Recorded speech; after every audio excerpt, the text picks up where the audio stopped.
Alright everyone, so in today's video I'm going to discuss with you guys that why China uses a different age system. I know it sounds very strange, but this is true. So for example, if you're a 20-year-old that's living in the West, if you travel to move to China to either work or study, your age there is actually going to be either 21 or 22. So let me explain this. So according to ancient Chinese traditions, they actually count the 9-month pregnancy towards your age.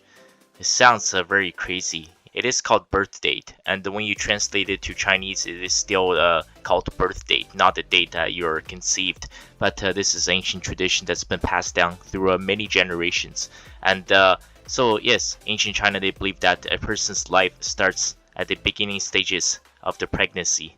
And it's even more insane to think about that modern China, that there are so many gender-selective abortions that are being done every single day. Even though this trend is decreasing, but it is a terrible thing. It is crime against humanity. There's no excuse for it. And even though the Chinese culture thoroughly believes that it is the killing of a living being and it is wrong, but people still do it. So I explained the first part, right? So this is how someone's 1 year older. So according to tradition, from the day you're born, you're already 1 year old. So how can someone be 2 years older?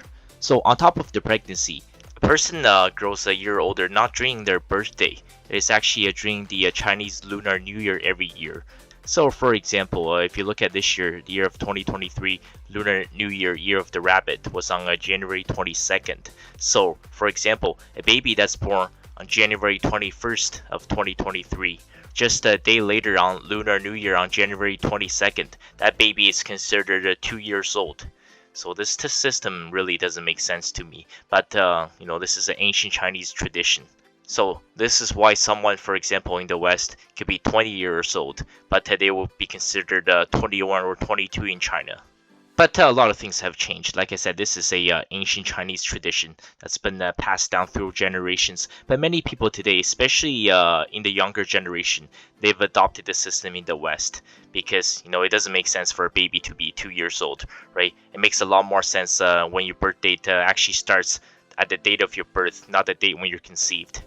However, I have to mention this. This is a tradition, doesn't apply to law. You can't just scam out of this. So, for example, the universal retirement age for women in China is 55.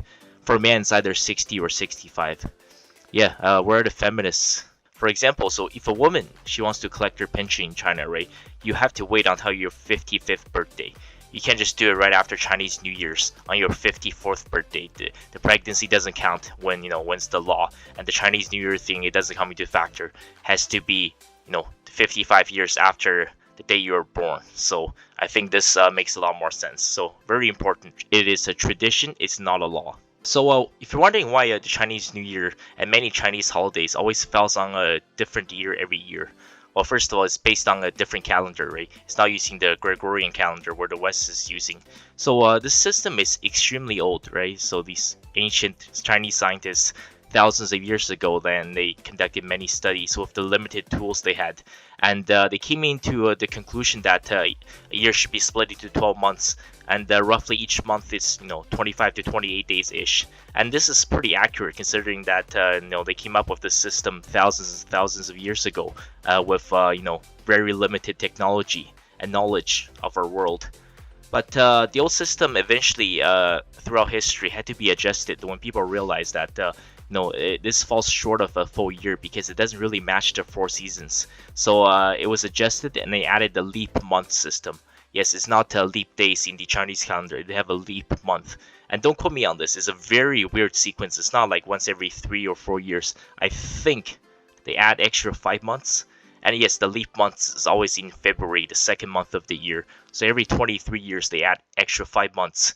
And because of this new leap thing, this new system, that's why the Chinese New Year, it changes drastically every year. So for example, like some years, like 2023 is January 22nd, and next year it could be in February, and there'll be years sometimes where it's in March. It's because the leap month system. That's what makes it so different from the Gregorian calendar.